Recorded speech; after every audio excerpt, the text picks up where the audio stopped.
Hello YouTube, hello Internet, it's Irix Guy here. Got my AT&T Uverse installed today. Now I got the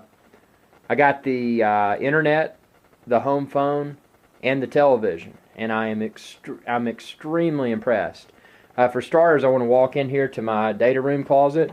Yes, I am a nerd, and I'm going to show you how this is set up. Super nice. Now, what you can see here, if you're not a technical person, you can skip past this part, but I wanted to share anyway. These are Cat5e cables that route to the various rooms in my house. When I built this house, I got every room wired with Cat5e because I knew, being the computer dork that I am, I knew that in the future that Cat5e would be essential, and sure enough it is. And this is a great example of why. And as you can see there, that's the main, I guess you could refer to it as the DSL gateway, but in this case, it's fiber optic. So you've got that. Looks similar to the, if you've had DSL in the past, which I did. My previous internet connection was AT&T 3 megabyte downstream DSL. This is like 18 megs downstream and a little bit over a meg upstream, which is incredible. This is my homemade rack that I just got wood and painted with Flex Foam spray paint, so it looks kind of cool. And I'm covering up the password on my router. This is what they install, and it has 4 network jacks on the back. And what I've done, I've wired it in through my home network. Because see, I'm a big nerd. I've got this this gigabit Ethernet switch, and then all of these cables run into this same below that's referred to a patch panel. So on the back of the patch panel, I've got all my Cat5es going to the various rooms in my house, punched down. So for all you nerds out there, this is the high-tech, cool part of it. Now let me get down to the actual televisions and how those are connected. It's really neat. So this right here is the primary TV. I opted to put it in my living room, and this is the primary receiver. It's, if you're familiar with Dish Network or yeah, well, I had Dish Network satellite before this. This receiver is a lot smaller. Now, this is the one that has a DVR in it, so anything you record will be saved on this particular unit. And that's one of the cool things, because all the other TVs in your house, in our case, we have 2. So this is on our primary, and this is where our DVR is. So everything we records on this particular unit. The other cool thing I liked about this, and this is my receiver. It's an Onkyo HT-R380. And the excellent thing about it is that the remote, and let me find that remote that came with the Uverse. The remote that came with the Uverse, by utilizing the aux button, when I control the volume, it automatically controls my receiver. So I've got it all built into this one convenient remote. As you can see, the remote's very straightforward. I mean, it's just a remote, but it works well. Now let's go back to the bedroom. I'm going to show you my secondary TV and how that receiver looks cosmetically a little bit different. Okay, so I'm going in the bedroom to the other receiver, turning on my light. And as you can see here, now this on the top, this is not part of what came with it. This is an SPDIF, also known as optical audio splitter. Because what I'm doing with this, and by the way, this was also detected with the remote, by the AT&T remote. This is a Bose 321, but it's the old school, so it doesn't have HDMI.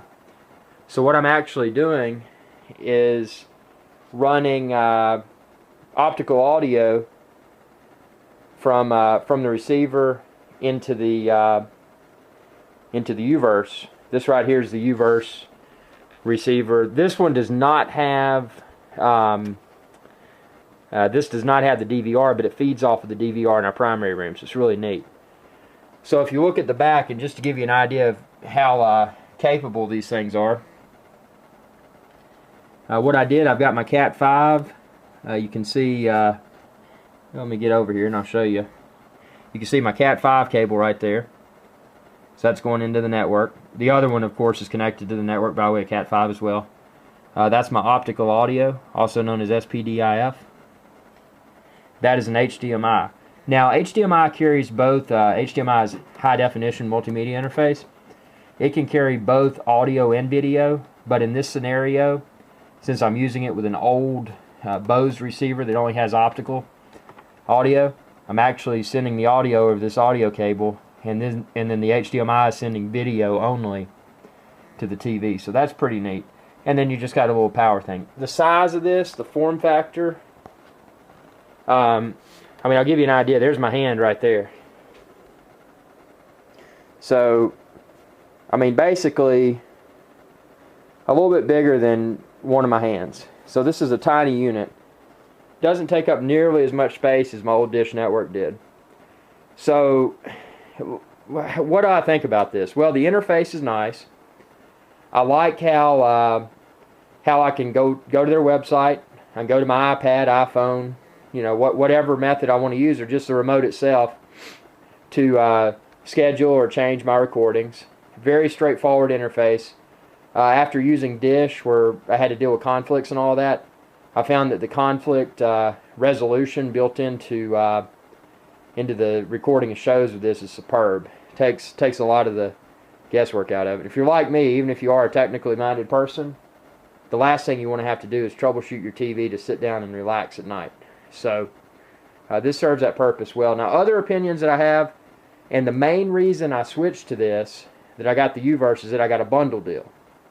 So previously I had 3 meg downstream DSL internet from Bell South and a Bell South home phone without long distance or call ID, just a bare bones home phone, and you know, and 3 meg downstream DSL. And I also had Dish Network, just a basic HD plan. The end result, at least for me, and not to say this is for everybody, but I'm going to be saving probably around $50 or $60 a month by bundling my TV, internet, and phone. Now, the cool thing about the phone that comes with UVerse, and the technician that installed it was super nice and really took his time, did a thorough installation job, which I appreciated.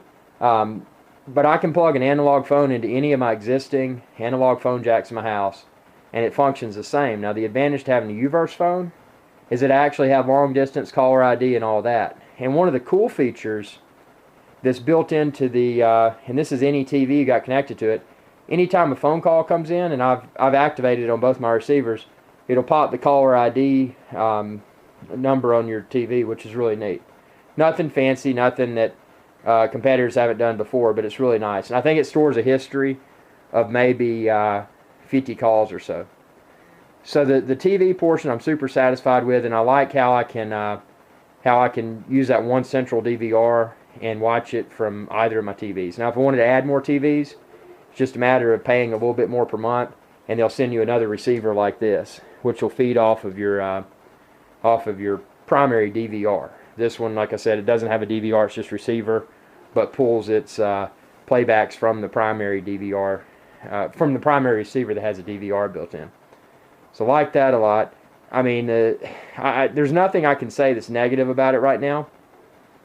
But I could see if someone, and I asked all the technical mumbo jumbo, but I'm only about 2,000 feet from the box where all the fiber is, so I'm very close. So my connection is super fast, and I could see if someone was on the edge of that, how there might be some degradation as a result of less bandwidth.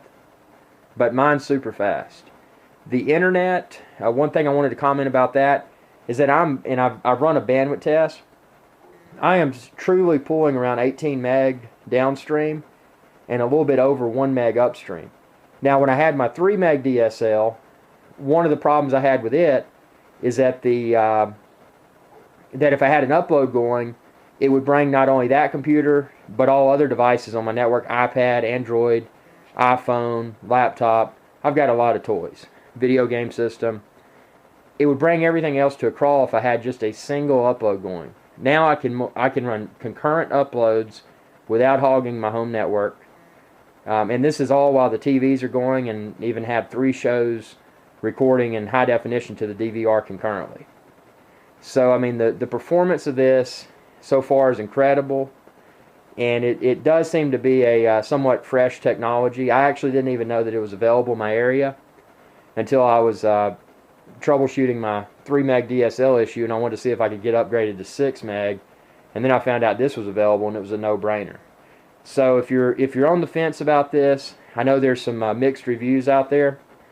My review is very positive. I think some of the aspects of it, and something I failed to mention, is that there's actually an iPhone app, and I'm sure there's Android too. I haven't installed it yet, but where you can actually stream some of the shows to your mobile device, which is really cool. So, you know, with the way this is set up, I have a feeling there's going to be a lot of cool features rolled out in the future. And then also, and this is just an assumption, but given AT&T's relationship with Apple Computer, I wouldn't be surprised if the new Apple TVs somehow mesh directly in with this. And if they do that, I mean, this deal is only going to get sweeter. But just for an internet connection alone, it's worth it in my book. The TV's great. Haven't had any problems. One thing that could be a disadvantage, and they give you a battery backup for this, but if you're using the IP phone, if you lost power and your gateway, the device I showed at the beginning of this video, the little box thing that looked like the old school DSL modem, that if that lost power, you wouldn't be able to call out. So if you had your phone, your UVerse phone, for your security system or whatever, you wouldn't be able to. I mean, it wouldn't notify the authorities if there was an issue, and likewise, you couldn't pick up your phone and dial 911. But anyway, most people nowadays have a cell phone as backup, so from a dialing 911 perspective, that would probably suffice. But you know, then again, your security alarm, if you have one, might not dial out if the battery backup failed. But that's the high-level review. I'd like to thank everyone for watching. Feel free to check out my other videos on YouTube as well. And if you have any questions for me, I'll be happy to answer them. I mean, I'm somewhat highly technical, so I'll do my best job. But if you're pondering AT&T UVerse, I give it 2 thumbs up without any hesitation. Thanks for tuning in, and have a good one.